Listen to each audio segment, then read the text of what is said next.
नमस्कार। महाराष्ट्राच्या राजकारणामध्ये पहिल्यांदा इतिहासात नोंद करावी असा रिझल्ट लागलेला आहे। तर या महाराष्ट्राच्या राजकारणामध्ये प्रमुख पक्ष होता तर तो भारतीय जनता पार्टी म्हणजेच बीजेपीचा पक्ष होता। सोबतच एकनाथ शिंदे साहेबांची शिवसेना आणि उद्धव बाळासाहेब ठाकरे यांची शिवसेना होती। सोबतच राष्ट्रवादी पवार गटाचे नेते शरद पवार यांनी तुताऱ्या चिन्हावरती आपली निवडणूक लढवलेली होती। सोबतच काँग्रेसने सुद्धा पूर्णपणे ही निवडणूक लढवलेली होती, परंतु सर्वांना माहिती आहे तर महायुतीने हा विजय केलेला आहे, परंतु महाविकास आघाडीचा हा पराभव झालेला आहे। परंतु जे फेमस महाराष्ट्रामधील 30 मतदारसंघ आहेत बघा, सर्वांना माहिती आहे जे फेमस 30 मतदारसंघ आहेत तर त्या 30 मतदारसंघामध्ये आमदार कोण झालेला आहे ते सुद्धा अगदी सविस्तर बघून घेऊयात। परंतु चॅनलला अजून सबस्क्राइब केलं नसेल तर लगेच सबस्क्राइब करून ठेवा, जेणेकरून महत्त्वपूर्ण अशा अपडेट तुमच्यापर्यंत येत राहतील। आता जो पहिला मतदारसंघ आहे तर तो फेमस इस्लामपूरचा मतदारसंघ आहे। या इस्लामपूरच्या मतदारसंघामध्ये अजित पवार गटाकडून निशिकांत पाटील लढत होते तर त्यांच्या विरुद्ध राष्ट्रवादी पवार गटाकडून जयंत पाटील लढत होते। तर या लढतीमध्ये जयंत पाटील यांची भरघोस मतांनी निवड झालेली आहे आणि त्यांची आमदारपदी सुद्धा निवड झालेली आहे। आता त्याच्याच पुढचा जो फेमस करमाळा मतदारसंघ आहे तर या करमाळा मतदारसंघामध्ये राष्ट्रवादी पवार गटाकडून नारायण आबा पाटील लढत होते। त्यांच्या विरुद्ध अपक्ष उमेदवार संजय मामा शिंदे होते आणि भारतीय जनता पार्टीकडून दिग्विजय बागल सुद्धा लढत होते। परंतु ही तिहेरी लढत होती। या तिहेरी लढतीमध्ये नारायण आबा पाटील तुतारीकडून लढत होते तर त्यांचा भरघोस मतांनी विजय झालेला आहे आणि त्यांची आमदारपदी सुद्धा निवड झालेली आहे। आता तुमचा कोणता मतदारसंघ आहे ते सुद्धा कमेंटमध्ये सांगा। त्याच्याच पुढचा चिंचवड मतदारसंघ, याच्यामध्ये बीजेपी कडून शंकर जगताप लढत होते। त्यांच्या विरुद्ध राष्ट्रवादी शरद पवार गटाचे नेते राहुल कलाटे लढत होते। तर या लढतीमध्ये शंकर जगताप यांची निवड झालेली आहे, भरघोस मतांनी त्यांचा सुद्धा विजय झालेला आहे। त्याच्याच पुढचा मतदारसंघ आहे फेमस कापूर मतदारसंघ। तर या मतदारसंघामधून केदार दिघे उद्धव बाळासाहेब ठाकरे यांच्या शिवसेनेकडून लढत होते।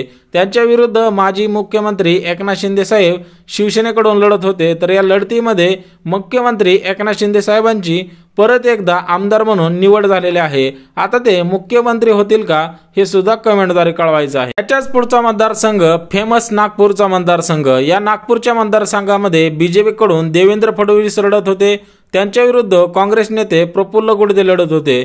तर या लढतीमध्ये देवेंद्र फडणवीस बीजेपी कडून भरघोस मतांनी विजय झालेले आहे तर त्यांची आमदारपदी म्हणून निवड झालेली आहे। सोबतच बुलढाणा मतदारसंघ, या ठिकाणी एकनाथ शिंदे साहेबांच्या शिवसेनेचे नेते संजय गायकवाड आणि त्यांच्या विरुद्ध जयश्री शेळके उद्धव बाळासाहेब ठाकरे यांच्या शिवसेनेकडून लढत होते। परंतु संजय गायकवाड एकनाथ शिंदे साहेबांच्या शिवसेनेच्या मतदारसंघामध्ये आमदार झालेले आहेत। सोबतच सर्वात फेमस मुंब्रा कळवा मतदारसंघ, या मतदारसंघामधून अजित पवार गटाचे नेते नजीब मुल्ला त्यांच्या विरुद्ध जितेंद्र आव्हाड शरद पवार गटाकडून लढत होते। तर या लढतीमध्ये जितेंद्र आव्हाड यांना भरपूर मते मिळालेली आहेत तर त्यांची आमदार म्हणून सुद्धा निवड झालेली आहे।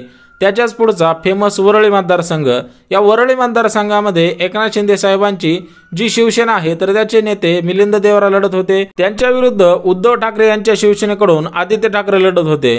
तर या लढतीमध्ये आदित्य ठाकरे यांचा विजय झालेला आहे, त्यांना भरघोस मतांनी जनतेने विजय केलेला आहे। त्याच्याच पुढचा जो फेमस माहीम मतदारसंघ आहे तर या माहीम मतदारसंघामध्ये राज ठाकरे यांच्याकडून मनसेकडून अमित ठाकरे लढत होते।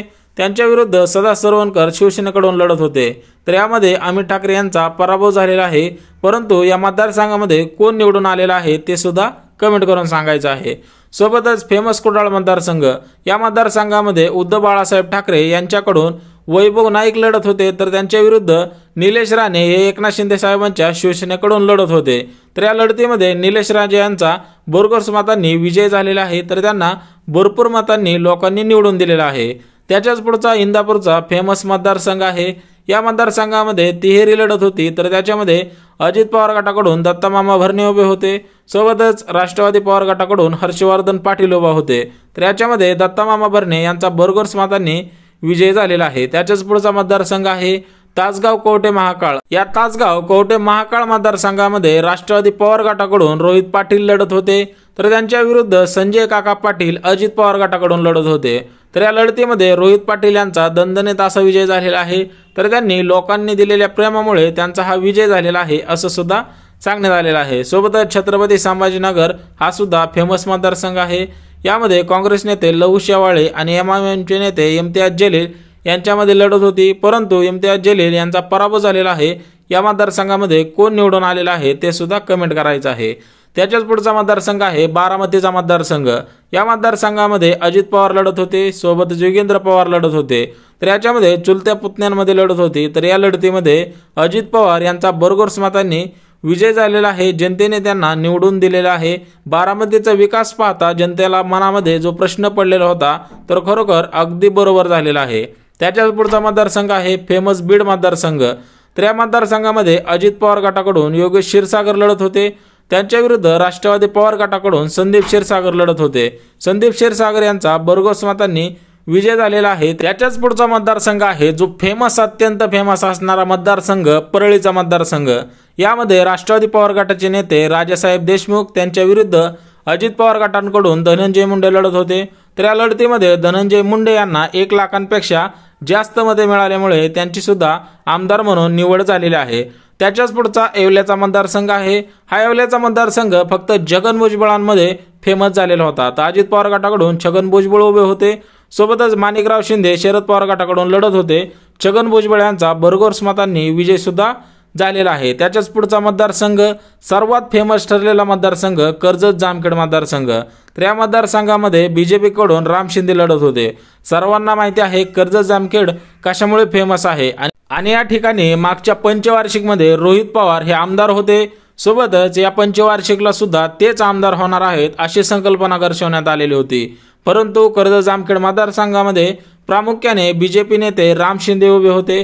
त्यांच्या विरुद्ध टक्कर देण्यासाठी रोहित पवार राष्ट्रवादी पवार गटाकडून लढत होते, परंतु या लढतीमध्ये रोहित पवार यांचा भरघोस मतांनी विजय केलेला आहे। 1200पेक्षा जास्त मतदान रोहित पवारांना मिळालेलं आहे। बघा, एक गोष्ट लक्षात घ्या, काही घटना अशा सुद्धा घडलेल्या आहेत की काही ठिकाणी ईव्हीएमचा प्रॉब्लेम असेल किंवा काही टोकांमध्ये नागरिकांवरती सुद्धा दबाव देण्यात आलेला होता, परंतु याच्यामध्ये भरपूर असे नेते आहेत की त्यांचा पराभव झालेला आहे। आता हे सर्व नेते दिग्गज आहेत, त्याच्यामध्ये काही दिग्गज नेते निवडून सुद्धा आलेले आहेत। जशा पद्धतीने पिंपरी चिंचवडमध्ये जगताप साहेब असेल, नाना पटोले साहेब असतील किंवा जितेंद्र आव्हाड साहेब असतील, यांचा भरघोस मतांनी विजय झालेला आहे। अत्यंत पुराणे नेते आहेत, जुने नेते आहेत आणि सर्वांनी काम केलेले आहेत। त्याच मतदानाच्या आधारावरती त्यांचा आज विजय झालेला आहे। सोबतच धनंजय मुंडे असतील, परंतु बच्चू कडू यांचा पराभव झालेला आहे। सोबतच योगेंद्रदादा पवार असतील, हे सुद्धा नवयुगातील नवीन पिढीला प्रेरणा देणारे ठरलेले आहेत। सोबतच शहाजी बापू पाटील असतील किंवा हर्षवर्धन पाटील असतील, असे भरपूर नेते आहेत की ते दिग्गज नेते होते, त्यांचा सुद्धा आज पराभव झालेला आहे। परंतु तुम्हाला सुद्धा काय वाटतं ते सुद्धा कमेंटद्वारे कळवायचं आहे।